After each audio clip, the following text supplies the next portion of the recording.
Samantala, 6 ang patay matapos masunog ang isang bangkang pangisda sa bahagi ng Naga City, Cebu. Ayon sa report ng Philippine Coast Guard, natagpuan kaninang umaga ang bangkay ng 2 sakay nito sa ilalim ng debris ng bangka. Narito ang aking report.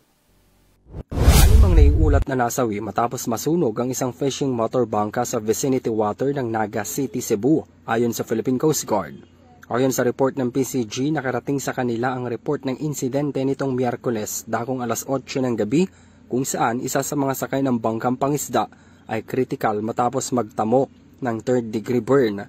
Nasa 12 raw ang sakay ng bangka at na-rescue na ang 6 rito, kung saan iniulat ng Coast Guard Substation Naga as of 6 AM ngayong araw natagpuan na ang 2 bangkay sa ilalim ng debris ng fishing bangka. Inabot ng 1 oras ang mga bumbero at mga tauhan ng PCG para maapula ang apoy na kumitil na sa buhay ng 3 tripulante. Sa kasunod na search and rescue operations na tumagal hanggang alas 6 ng umaga ngayong araw, natagpuan ng mga opisyal ng Coast Guard ang 3 pang bangkay na humantong sa pagtaas ng bilang sa 6 na nasawi.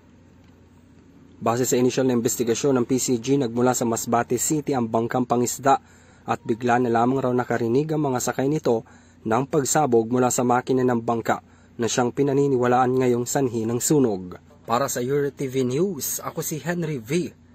Nicolas, sumasaludo sa bawat Pilipino.